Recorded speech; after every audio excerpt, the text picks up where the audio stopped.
welcome back to another episode of ML Monday. This week's videos will be split into two parts.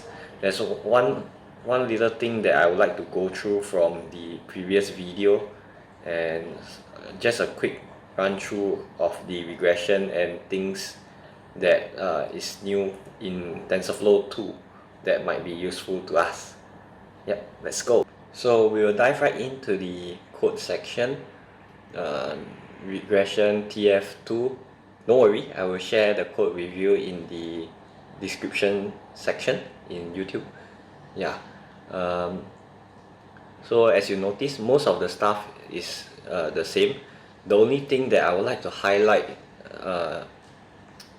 is the training and evaluation portion. So in the previous video, I trained it via a loop manually and using the model.train on batch. So this is kind of outdated. With the TF2, you can simply do the whole thing right over here in 2 lines. Yep, that's right, 2 lines of code. Using the model.feet, we can put in our training data x and y, and we define our batch size. So the batch size, what it means over here is just to compress everything to speed up training and be more efficient. So what it does is it trains 32 rows at a time lah, if you think of it that way. Epoch is like the episode. In our case, it's like 301 rounds. Previously we defined manually how iteration, so it's 300 iteration over here. So one thing to take note is this validation split. So this validation split is 0.2. It just means that on top, you can think of it as the train test split that we have on top previously, the right over here, train test split. So a bit of recap. So we have a 0.3% test split, and on top of that, now we have a 0.2%, 20% split on the training data. So what it does, right, is during training, it also validate against another unseen set of data. So another round of validation to improve the accuracy and generalize the model a bit. So yeah, we can run it and test it out. Okay. Also, I would like to highlight is the early stop, but we will talk about that later on. We will go through the training and evaluation first. So as it runs, right, okay, yeah, notice this time round we have the validation loss. Yep. So after 300 rounds of training, is able to get the best fit line, same like what we have previously. This is on the validation test data. Then the next part, right, so long story short, you can do training in just 2 lines, model.feet. Then this is optional, so you can do a validation data as well. That means we put our test inside here, but if you have your own validation data set that you want to put in, like your own, next time if you do prediction for images, etc., you can put in your own data that you want to test separately on the model. But for now, just know that you can train everything within 2 lines using the TF2 TensorFlow 2 version. So another thing that I want to highlight is this early stop. So I created a new model, and just now we run everything. The only thing that you need to know is that we can do early stopping using this line, early stop, callbacks. And what all of this actually means is that we are monitoring the validation loss over time, and with a patient of 30, it just means that if the validation loss does not improve after 30 iteration, we stop the model training right there. This will save on resources, because right now we only train a small set of data and not too complex of a model, and it's relatively quick and easy. So but if we have a much more complex and larger network, right, it will take very long and more CPU power. So using this, right, we can cut back on the cost. So as you can see, when we scroll down, the model is not improving any further after 30 rounds. Let's just stop it right here. So as you can see, the result is still pretty okay. Here onwards, I will be using TF2 version for the rest of the video. Yeah, keep everyone up to date. Alright, let's get into part 2 of the episode, CNN, which is the main topic for today. And right from the get-go, you get to see that the dependency, everything is the same. But lucky for us, this time around we don't have to create our own data sets, and we just download it from Keras dataset MNIST. So MNIST, for all of you, is just around 60,000 worth of images, 28 times 28 pixels. And what is it is that it's handwritten numbers from 0 to 9. So a simple image recognition kind of tutorial this time around. And lucky for us, this time around we don't even have to split using the scikit-learn. Everything is right here. Using the MNIST load, our data is already split into the training and test set. The only thing you need to take note is that we normalize the data by dividing it by 255.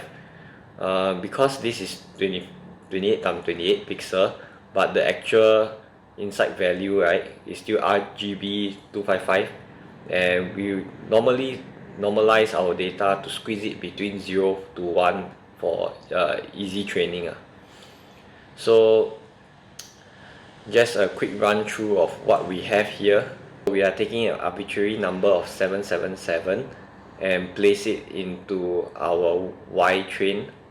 That means we are trying to find out what is the label corresponding to the images in X train. So 777 will give us the image 8, and as expected, the label would be 8. So this is the gist of what we have for our data set, and let's go ahead to build our model. So using the Keras model, right, we build our layers here. Input, we have 28 times 28 as I mentioned just now. Our images is 28 by 28 pixel. Then also dense layer dropout. So I didn't really go through all this model part with you, but a quick info is that dense layers are fully connected nodes. So you can think of it as a array that is connected to all other points backwards. That means towards the flatten and towards the dropout. So what dropout does, right, is to like the word suggests, drop out 20% worth of the nodes, the information. So you think of it as making the data more random or noisy in a way. And one more thing to note, right, is this activation that we have here. We have quite a few. These are the mathematical stuff that makes the backbone of our AI model. The first thing we like to talk about is the softmax. So softmax is in sense for categorical kind of prediction. So what it does is that based on what you define, it will squeeze all the prediction between the respective number of output that you define. So let's say you have 10, right? That means that all the prediction, right, for this 10 output will be squeezed between 0 and 1. So let's say the first, let's say the first we have 0.2 and 0.1, so on and so forth, right? Everything has to add up to 1. So all the percentages of all your output have to finalize to give you a 1 in the end, so 100%. So it just forcefully distribute the percentage throughout the prediction. This is typically used for categorical prediction. What other things that we have is what we normally use is linear. What linear does is that it predicts a actual value instead. So based on whatever you pass in, you will give a number. And lastly, we have sigmoid. This is pretty common. What this does, it squeezes your output between 0 and 1 binary.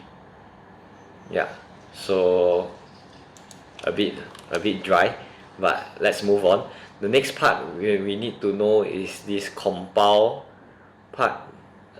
This time around, instead of the mean square error, we use a sparse categorical entropy. So what this actually does, right, is just simply I got it from here. So instead of the traditional way, what we need to do is we have to encode it into one hot encoding. So think of it as if you have 10, right, it means that we have to have, okay, let's say 3 output. We need to have 1 0 0, 0 1 0 and 0 0 1 to represent 3 different kind of data. So if we have 10, right, you have a array number of 10. So 1 0 0 0 0 all the way to the last number, then 0 1, another 8 zeros behind, so on and so forth. So this is a bit troublesome, and with sparse categorical, it just allows us to pass the number directly based on the output you define. So we don't have to do one hot encoding. You will normally use one hot encoding for NLP, natural language processing, but beyond the topic for today. And also we changed the optimizer. We are using Adam. So this is the one of the more advanced one. We have RMS, prop. All of them are great strategy to find the best gradient descent, as in the output that give you the lowest loss. Yeah, so moving along, we train our data. Same thing, using the TF2 Feet, we can just split our data and train based on the number of epoch and evaluate our data afterwards.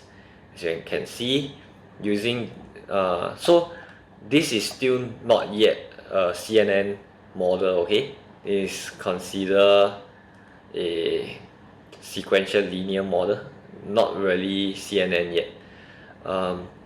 What we have is 97% accuracy. Let's see what we have for our CNN. So after that, we train and test our model using the TF2 two-line method that we mentioned just now. And oops, too long of inactivity. Okay, so yeah, finally we test our data. This time around we just take the first data, so we define, notice this is X test, so it's something that the model has yet to see so far, and we take the very first image and map it to grayscale, then after that predict its result. So notice that this, using model.predict, right, the output is in a whole chunk, and we have to do our own using NumPy to find the largest number, what the model think is the highest possibility for the first prediction, because we predict everything in a go, so we have to say 0 for the very first one. And yeah, it's quite messy, but we can do better. So yeah, as expected 7, and it prints out 7. But what I mean is, when I say we can do better, is that using model.predict classes and then pass in the data, we can straight away get the result via the classes. Print for categorical, yeah, notice we don't have to do the argmax, etc. So this is useful if you're doing categorical prediction instead of linear one. Like just think of it, when you use softmax, use predict classes, then you can skip the numpy import and the argmax. Yeah, so we have not come to the end. There's one more thing that we need to go through, which is the CNN model that we would like to know. As you can see, we create a new model and using convolutionary 2D. So this is the essence of convolutional. As you can see, oh, the website lagging. Oh, as you can see, what it does, right, is it strikes through the entire image. The CNN model, that is, it strikes through the entire image to extract the values and place it into the feature. So what we define over here, right, 3 times 3 is the frame which the image is being processed. So 3 times 3, so it extracts 3 times 3, 3 times 3, 3 times 3, and move on. So there's one more thing that we can control, is actually strike. But if we never define, that means how many squares to jump each time. So if we never define, it's 1. So it move one step by one step. You can increase the strike so that it can train faster, but at the expense of your accuracy. So yeah, the next thing that we need to take note is max pooling. The idea behind softmax, as mentioned within this website, is that it decreases the dimensions that you have to train on, which in turn decreases the computational power required to process the data. And also, by extracting the max pooling, right, what it does is that it extracts the dominant feature that actually makes the difference in the output. So yeah, that's it for max pooling. We've gone through convolutional, how it strikes through an extract feature. We've gone through max pooling to reduce the dimension, reduce the data that we have to train on. And lastly, for Flatten, what Flatten does, right, is to restructure the entire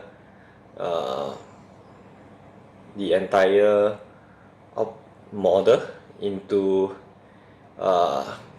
your defined output. So in this case, if we do not define it, right, what it actually does is to flatten it out into a single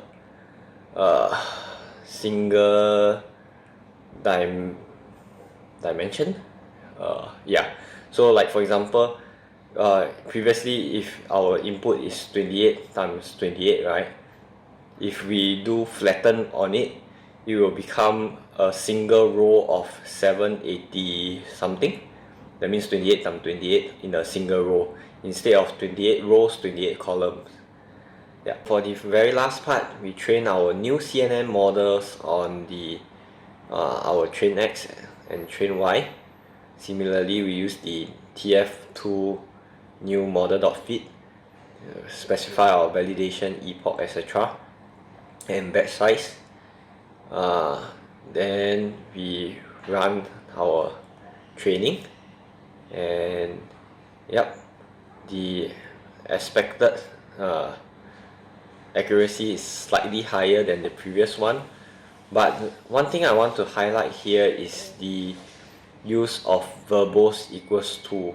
What this does, right, is that instead of how we traditionally use after each evaluation to bring out the score for the loss and the accuracy, using verbose.to, right, it simply includes it at the end of your training. So it's exactly the same, but rounded off, neater for you. So yeah, that's it for this part.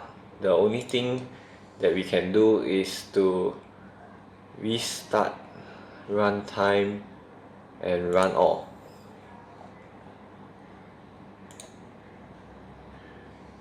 Restart and run all. Yes. So we will be retraining everything from the get-go, getting the image, printing it out. Then we train our first non-CNN model. Look how it runs, 2 lines, beautiful. Yeah. So you can appreciate why we do max pooling, etc. because the traditional way will take much longer. As you can see here, 10 epochs on not a lot of data will actually take some time. We can compare it with our CNN model later. Even though it's much more complex, it's actually way faster.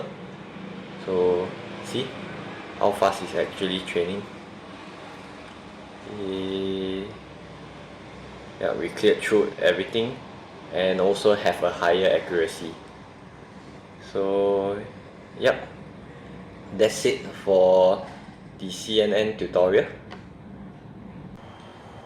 In the interest of time, I did not show the prediction for the new model and also didn't go through the models in great detail, but we could do so in future episodes if the need arises. We have come to the end of this week's episode. If you like what you saw, please head on to the other videos on the right and catch you soon next time. Bye.